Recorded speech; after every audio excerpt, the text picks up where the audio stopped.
My name is Emily Carter. My best friend posted my drunk photos for likes, so I posted hers, but with a caption she'd never escape. I met Sarah Mitchell in sophomore year of college at a house party where the music was too loud and everyone was pretending to be cooler than they actually were. I was standing in the kitchen, holding a red cup I wasn't even drinking from, when she came over and said, "You look like you'd rather be at a library." I laughed because it was true. That's how it started. Two introverts pretending to be extroverts together. For years, Sarah was my person. We went through everything. Late-night cramming sessions, hangovers, heartbreaks, and the endless cycle of bad coffee and good conversations. We had this kind of friendship that felt unshakable, like one of those movie friendships that always survive everything. Or at least, I thought so. Sarah was always the louder one, the fun one, the kind of girl who'd make everyone laugh in a group chat, while I'd be the one sending long messages at 2 a.m. about life. She had a presence that drew people in, and I admired that, maybe even envied it a little. But it never felt toxic. Not until later. After college, we both ended up in the same city. I got a job at a small marketing agency. She was doing freelance photography. We'd meet for coffee every weekend at this little place near the park. I'd tell her about my boss's weird obsession with scented candles. She'd tell me about her clients and their ridiculous requests. It was normal, comfortable, safe. Then came that Friday night. It wasn't supposed to be a big thing, just a few friends, a little wine, maybe some karaoke, but somehow it turned into one of those nights where your phone ends up in a stranger's hands and you're dancing on furniture you don't own. I wasn't blackout drunk, but I was tipsy enough to laugh too loud, say too much, and lose my shoes somewhere between the living room and the balcony. Sarah was there, of course, with her camera, always with that damn camera. At one point, I remember her shouting, "Emily, smile!" And I did, even though my lipstick was smudged and my eyeliner looked like a bad watercolor painting. She took a dozen photos that night, mostly of everyone else. Or so I thought. The next morning, I woke up on my couch, still in my dress, makeup melted, head pounding. I reached for my phone, squinting at the light. Dozens of notifications, messages, mentions. My heart sank before I even knew why. Sarah had posted a carousel of photos from the night before on Instagram, and the first three were of me. Me dancing barefoot on the table. Me making some ridiculous face mid-song. Me leaning too close to a guy I barely knew, my eyes half shut. And the caption read, "When your bestie becomes the entertainment, yar drunk queen, I can't take her anywhere." My stomach dropped. The comments were flooded. Laughing emojis. "OMG, she's wild. Legend. This is gold." But to me, it wasn't funny. It felt humiliating, vulnerable, like someone had taken a piece of my private chaos and made it public property. I called her immediately. She answered on the second ring, cheerful as ever. "Morning, Miss Party Queen." "Sarah, what the hell is this?" I said, my voice already shaking. "What? The post?" Relax, it's funny. Everyone loved it." "I didn't love it," I said. "You didn't even ask me." She sighed. "You're overreacting. It's just a few photos. You looked cute, honestly." I looked drunk. "Yeah, well, you were." There was a silence, that kind that stretches until it starts to hurt. Then she said softly, People know you're not like that. It's just a joke." But it didn't feel like a joke. It felt like betrayal disguised as banter. I told her to take it down. She said she would, later. She didn't. For the next 3 days, those photos stayed up, gathering likes, comments, even reposts from people I barely knew. At work, my coworkers saw it. My manager joked about it during a meeting. I laughed it off, but inside, I felt myself crumble a little more each time someone said, "You really partied, huh?" Something inside me shifted that week. It wasn't just embarrassment. It was the realization that Sarah didn't see me the way I saw her. That maybe to her, I was just content. Something to post. Something to make her seem funnier, cooler, more relatable. And when I realized that, really realized it, something darker started to grow inside me. Not rage, not yet. Just the quiet kind of hurt that waits. the kind that learns how to plan. The rain hit the window like static that night. I stared at her post again, the one with my red face and glassy eyes. 16,000 likes. She was replying to comments, laughing with strangers about me. About me. That's when I whispered to myself, "Okay, Sarah, you want to play? Let's play." I didn't talk to Sarah for a week after that. I thought maybe she'd notice, maybe she'd reach out, apologize, say she went too far. But she didn't. She posted another picture a few days later, her latte art and some quote about real friendships surviving tough moments. I guess that was supposed to be directed at me. I remember staring at my phone, reading that caption over and over until the words lost meaning. Then came Friday night. Again. I wasn't planning to see her, but our mutual friend Mia invited me to a group dinner. "Sarah's coming too," she said over text. "Don't make it weird." I showed up anyway. I told myself it would be fine, that maybe we'd talk it out. That's what friends do, right? But when I walked into the restaurant, Sarah was already there, laughing, glowing under the dim golden light, her hair perfect, her phone propped up to record a story. I saw myself reflected in her camera lens for a split second, and suddenly I felt like an extra in her life again. "Emily," she said, standing to hug me like nothing happened. "I was just telling everyone how you basically stole the show last weekend." There was a ripple of laughter from the table. I smiled, pretending my heart wasn't twisting in my chest. "Yeah," I said. "I noticed." She grinned, oblivious or pretending to be. "You were hilarious. Everyone loved it." And I swear, in that moment, something inside me froze over. I realized she wasn't sorry. She never would be, because to Sarah, everything, even me, was just part of the content. Dinner went on like a bad play. I pushed food around my plate and watched her hold court. The perfect influencer in the making, with her loud stories and effortless charm. She told everyone about her new project, a travel vlog. She said she was building her brand, and when she said that, she looked right at me, smiling, as if to say, "See? It worked." Later that night, when we all left the restaurant, I lingered outside in the cold air. The streetlights flickered on the wet pavement. Sarah came out last, her heels clicking against the concrete. "Hey," she said, wrapping her coat around herself. "You're not mad anymore, right?" I looked at her perfect hair, her perfect smile. "You didn't even take it down," she shrugged. People moved on. Nobody cares anymore. But I did. I cared enough for both of us." She gave a small, almost pitying smile. "You really need to lighten up. It's just social media. You take everything so seriously."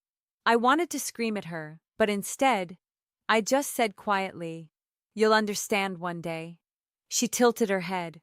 "Understand what?" "That some things don't just disappear because you decide they should." Her smile faltered for half a second. Then she rolled her eyes and walked away.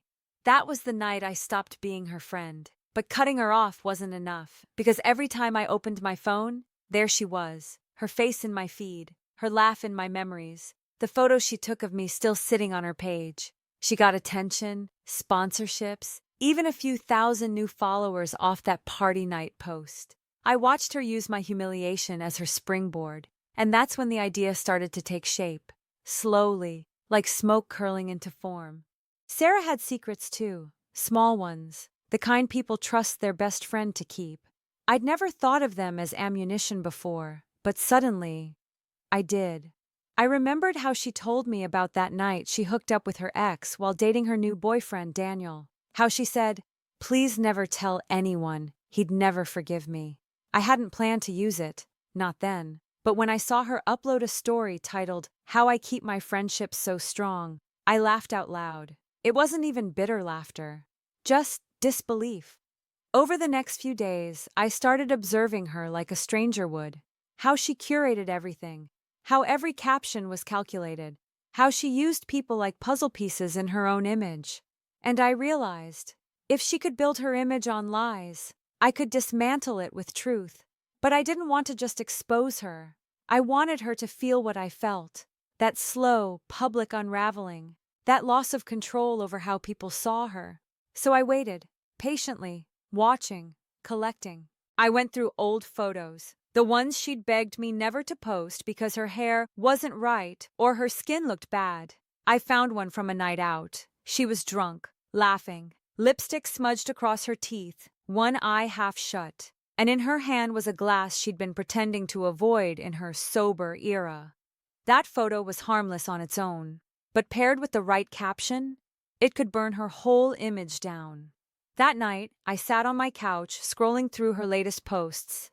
Healthy habits, self-care, glow-up journey. Then I opened my notes app and typed 6 words. Some glow-ups only happen in public. I stared at it for a long time. It was perfect. Cruelly perfect. But I wasn't ready yet. Revenge, I realized, isn't about speed. It's about precision. So I started building the setup, the moment where the world would look at her the way she made them look at me. And when it came, it would feel just as casual, just as funny. I was going to post it the way she posted mine, casually, offhandedly, as if it meant nothing. And I'd watch her world tilt. I didn't know it yet, but I was already becoming her mirror. I watched her like someone watching a slow film, not out of hatred, but because I needed to understand the framing, how she cropped herself, where she blurred the background, the exact moment she hit post. Revenge, I had decided, would be the same thing she loved most, a story told to other people. First, logistics. Sarah was careful. She never posted anything without context. She controlled narrative with captions and stories and a steady stream of authentic photos that were anything but. So if I wanted people to see her differently, I'd have to change the context around an image she thought safe. I couldn't just throw a photo out there and scream. I had to script it, like she scripted her life.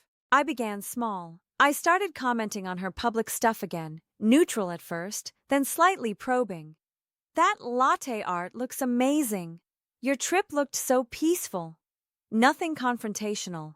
People are suspicious of sudden hostility. A friendly voice was more dangerous because it lowered her guard. Then I curated. I dug through old messages, but not the ones where she'd confessed things over wine. That felt too cruel. Instead, I looked for moments she'd underestimated. A throwaway story about a study date that was really a hookup. A selfie she sent to me only, where her mascara had run while she was crying over a breakup she later called mutual. Small human things that contradicted the polished myth she sold. I set up the account the way she set hers up, public, casual, low followers, nothing suspicious. I gave it a name that sounded like a regular person, not an account made for drama, and I started posting harmless content, city photos, coffee, a friend's birthday. The goal was to be background noise. The trick would be to drop a single seed into that noise and let the network of people do the rest. I planned a moment that mirrored hers. An unguarded photo, posted as if by accident, captioned with a line that sounded offhand but landed like a truth. She'd done it to me with a laugh and a hashtag. I'd do it to her with a caption she couldn't control. There was a night she told only me about. A night she swore I'd forget, where she'd gone to Daniel's apartment after a fight and left before dawn. She'd begged me not to tell. It will ruin things, she'd pleaded. I kept that secret because I believed secrets are not weapons between friends. But secrets change their nature when someone weaponizes your vulnerability. I didn't want to break trust by posting something wildly intimate. Instead, I found what would undermine her most. The curated image she'd built as a sober, centered, glow-up influencer. The photo I had was a casual shot from months ago. Sarah mid-laugh, lipstick smeared on her teeth, a half-empty cocktail glass in her hand. If posted with a caption that hinted at the routine behind the glow, it would make people question who she'd been pretending to be. I rehearsed the caption for days. It had to sound like my voice casually acknowledging an observation, not an accusation. If it came off as bitter, it would be dismissed. If it came off as petty, it would be ignored. But if it read like an offhand truth, the kind of line you drop when you're being honest and people are surprised to learn it, it could be devastating. On a rainy Tuesday, I met Mia under the awning of a bodega and asked about her plans. "You free tomorrow?" I asked, like it was mundane. "I thought we'd film a little coffee shop montage. Nothing big." Mia smiled, excited. "Sarah's doing a collab next week. Why, you coming?" "Just a tiny thing," I lied. "Bring your camera." I needed witnesses who would amplify the post without seeming to. I needed a friend who would react the way strangers do, with curiosity, not cruelty. Mia was perfect because she loved drama but hated messy confrontation. She would comment innocently, propelling the post into the exact kind of attention I wanted. The next day, I posted. The photo was imperfect on purpose, blurred at the edges, warm light, Sarah mid-laugh. The caption read, "Some glow-ups only happen in public." I wrote it as if it were an observation from a friend who'd seen how she curated herself. Not a call-out, but a mirror. I waited 30 seconds and felt ridiculous for doing so. Then Mia commented, "Oof, real talk." Casual, the exact tone I'd hoped for. Another friend chimed in, "Same girl who always says she's working on herself." The kind of laugh that invites a second look. The responses started the way gossip always does, with a chuckle. Then a thread opened. People who followed Sarah began to compare memories. "Isn't she the one who... Wait, didn't she..." Small doubts multiply fast online. The algorithm liked engagement and fed it to more people. She noticed within an hour. I watched her story bubble flash on my screen like a warning. She screenshot the post and tagged me with a caption that read, "Come on, Em, really? We're doing this?" Her tone in the story sounded wounded, performative, the kind of offhand injury that asks for validation. I replied with calmness I didn't feel. "Just making an observation," I wrote. "Wanted people to see both sides." She called me after, fast, breathless. "Why would you post that?" she demanded. "You know how important this is for me." "I know it matters," I said quietly. "That's kind of the point." Her voice wavered. "You could have asked me to take the photo down." "You didn't ask me not to post my photos. You posted mine and laughed." There was a silence thick enough to cut. "You're doing this to me on purpose." "I'm doing this because you did it to me," I said. "And because you used my mistake to get attention." She cried over the phone, accusations falling between sobs. "Please don't ruin me," she whispered. "Please." That line, "Please don't ruin me," sat in my chest like a stone. Part of me wanted to tell her the whole truth, to say I'd been hurt, to watch her understand. But revenge isn't confession, it's a lesson delivered. Within 24 hours, threads had begun to surface examining her authenticity. People dug up old posts, found inconsistencies, screenshots of messages where she'd described nights differently. It wasn't violent, it wasn't harmful in a literal sense, but it was honest in a way she'd never allowed herself to be in public. I watched the comments multiply, the same hollow laughers who'd once cheered at my photos now pausing. The world that had laughed at me started to ask questions about her. And in that pause, in that small moment of public doubt, I felt a cold satisfaction, not for cruelty, but for symmetry. Late that night, I lay in the dark and listened to rain on my window. I thought about how stories can be rewritten, not by shouting, but by changing context. I thought about how I had become the mirror she never wanted to look into. I thought about what would happen next.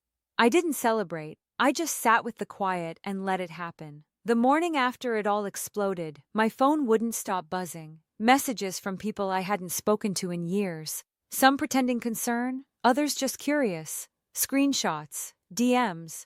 "Hey, isn't this your friend?" Crazy how the internet turns on people.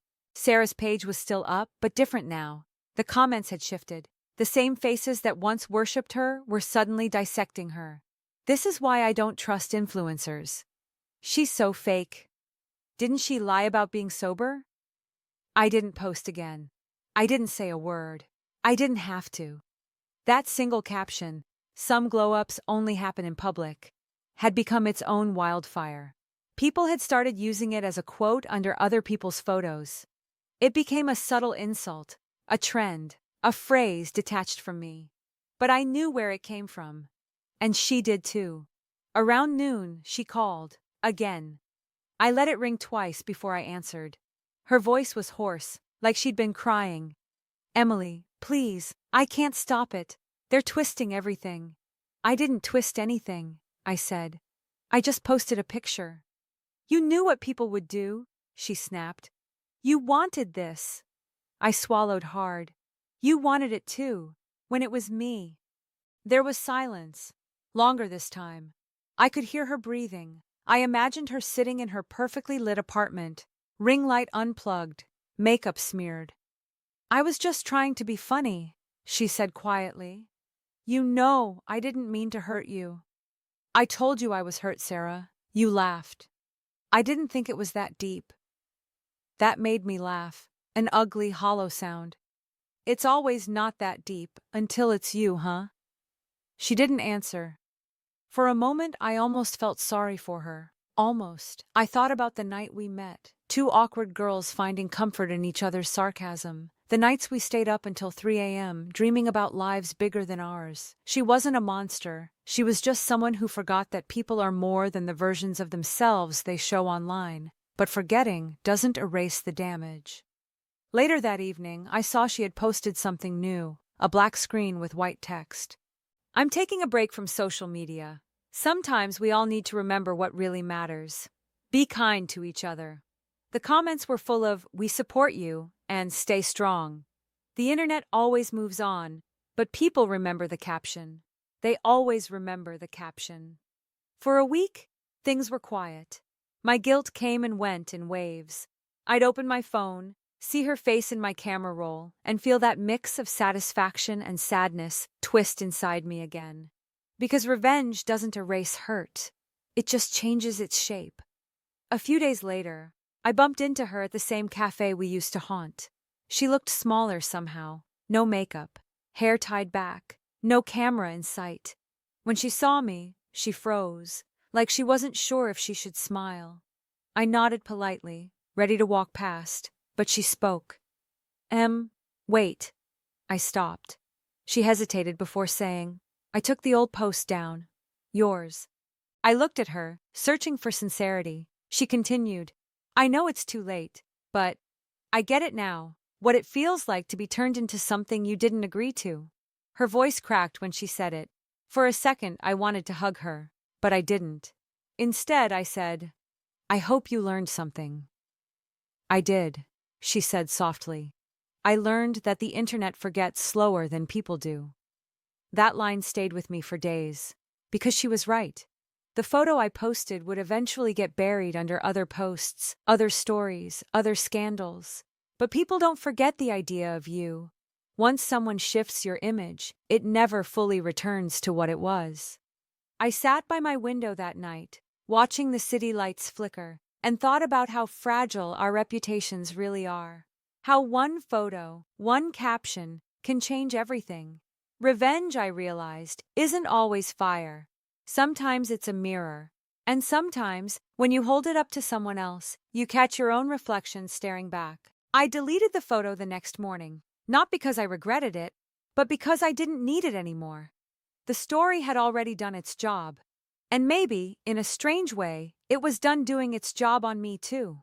Now, whenever I see her name pop up online, I don't feel anger, just quiet recognition. She taught me how easily we can turn each other into performances, and I taught her that every audience eventually wants to know the truth behind the act. The last time we spoke, she said, You really got me, Em.